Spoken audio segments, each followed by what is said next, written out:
As you can see, I'm not sitting in a solar eclipse. I'm sitting in a canine eclipse. The second I want to start recording, he wants to hop up and get some love. But you can get your screen time if you want to be famous. Come on in. That's Bobo, my not so little situation that's going on right here. Oh, you're stepping on my balls. Okay, get down, get down, get down. 85, 100 pounds on you like that don't feel too good, but I still love you, my big boy, my big fat boy. But anyway, I was sitting here having a conversation with myself, and I realized that, admittedly, I take words very seriously, and sometimes this is to my detriment, making me not the most fun person to be around, because I'm constantly not necessarily judging, but I'm analyzing, Do I want to stay around this person? Does this person tend to speak more positive, or do they speak more negative? Because words carry frequencies. And if this person that wants to enter my life, male, female, friend, romantic partner, like a partner in business or whatever. It's like, if you want to enter my life, do I want to be around someone that's always going to be attracting positivity or negativity? They speak in a very positive manner all the time. Okay, that's good. I like being around you. But if you're around someone that's always complaining, always seeing the dark side, the downside of things, do you want that person around you? Someone that speaks always negative. Everything that comes out of their mouth is negative. But yet, you think they're going to speak positively about you to a different audience of people, to a different group of people. This is why I take words seriously. I understand, for those of you that are new to my channel, and for those of you that have been rocking with me for a minute, either one of you can click on my channel and see I have hundreds of videos of me just talking. I understand the power of words. I'm a speaker. I'm an orator. I express myself through my voice, through my messages. You know what I'm saying? And I guess this would actually be a nice little segue into one of the aspects I wanted to talk about. But whenever you re-enter the dating world, I'm constantly reminded about how obsessed some people are about the zodiac signs. When half of these, and for all the fellas can attest, the zodiac girls out there, what's your sign? Ugh. And I know dudes do it too, but just from a male perspective. You get asked the question so many times, you wanna know it. So I knew it before I got into the dating world, even the first time, and presently I'm not there. I'm kind of just waiting for the right one to show up in my life. So my queen, my goddess, find me. But until then, I'm doing my thing. I'm just becoming greater and greater. But nevertheless, they say, what's your sign? Well, me personally, I'm a Gemini Cancer cusp, right? Got traits of the Gemini, got traits of the Cancer. But more importantly, on this side, I want to focus on the Gemini aspect, ruled by Mercury. The communicator, the messenger of the gods, So if you're going to be the messenger of the gods, you better be able to articulate yourself, as I stutter. You better be able to articulate yourself quite well. You know what I'm saying? And so I'm a communicator. So when I understand that words mean things, my word is bond, yo. My word is bond. It's funny how our slang be talking about universal and natural laws. It's crazy. Word is bond. Yes, it is.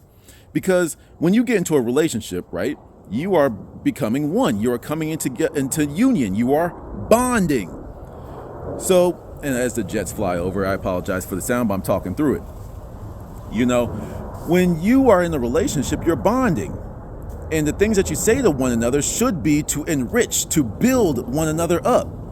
But people will go ahead and get married and have all these vows and stuff, which are just nothing but another form of a promise, and they break them. How many stories have we heard that someone stepped out on their significant other? Didn't you just get up here and have this expensive ass performance to say, to literally utter these promises to one another in front of your parents and friends and family and stuff, to say that I will love you in sickness and health, for better or for worse? When everything is better, when everything is on the up and up, when you're in healthy mode, y'all are good. You're fucking like jackrabbits. You going on trips, you're dancing, you're romantic, you're intimate. But the second one thing falls off, the man loses a little bit of money, the woman gets a little extra meat on her bones, and all of a sudden, the love just dissipates like nothing. You know what I'm saying? Like a rabbit at a magic show. It's just poof, gone. Not realizing that a year, 2, 3, 10 years ago, that y'all really got in front of everyone and said a promise. You know how That's another jet. This is the one thing I don't like about being home is the jet noise. Oh, But nevertheless, you know, you made a promise to somebody. You know how black people, we don't like the N-word. You say the N-word to us, it makes us spaz all the way the hell out. You can't say the P word to me. You can't haphazardly say the P word to me, which is promise. I promise, bro. Don't promise me nothing unless you plan to uphold your end of the bargain. I don't care how small it is. I don't care how serious it is. You know, do not promise me anything that you do not plan to uphold. You know what I'm saying?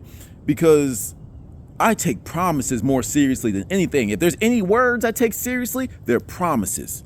If I make you a promise, I'll go to the ends of the world to fulfill that promise for you. That's why I don't use that word too often. You know, I've broken promises and I don't like it. Promises are contracts. They are verbal contracts, and usually no good things happen when you break a contract. If you break a non-disclosure agreement, I'm kind of fast and I haven't eaten anything. My brain's a little fuzzy. But it's like, you know, if you break an NDA, there's a huge amount of ramifications that come with that. And a lot of people think that they could just step out on their significant others, or they can cheat their partner, like partner as in like in a business situation, like cut them out of a deal, cut them out of a check, you know, go start their own thing like Mark Zuckerberg or Facebook, you know what I'm saying? And not deal with the ramifications of that. Yeah, law might not do anything with that, but the higher powers, you know, the higher levels, the higher frequencies, they're going to reflect that onto you. Oh, you break contracts now? Okay, deal with this punishment. And the punishment that the universe can give you is anything worse than your J's being chopped up, you being sued, you know, your car getting burnt. That it don't matter. The universe got a more conniving, more what's the word? Diabolical way of getting back at you. You want to break your promises? You want to break your contracts? Okay. So I don't like when people say promises. It makes me cringe, you know, because promise is like a real word. Like to me, it's almost like a ceremony with me. It's like, hey yo, bro, I promise. You don't say that word unless you really mean it. No, I promise you, bro. Shake on it, fist bump, pinky swear. I don't care. We're gonna lock this shit in. I'm gonna hold you to that promise, and I'm not gonna forget it either. You know, because I gave you this warning. You know what I'm saying? I gave you this warning, and you still went ahead with the promise. So if you go ahead and break this promise, I'm gonna look at you completely different. Like in relationships, I don't care if it's the homie, like, you know, it's like, but like in relationships, like with your girl, you know, I don't care if it's the homie or your girl, I'm gonna look at you different. You cheat in a relationship and you come back and the person finds out, they never look at you the same. Even if they forgive you, even if they ignore it, even if they let it go and they give you the past, they're never gonna look at you the same, because now they know that you will step out. They know that you are unfaithful. They, like, if you cheat someone in the card game, even, I know that this person is gonna cheat in the video game. I know this person's going to cheat in the card game. I know this person's going to slide extra $500, $100 bills when we play in Monopoly.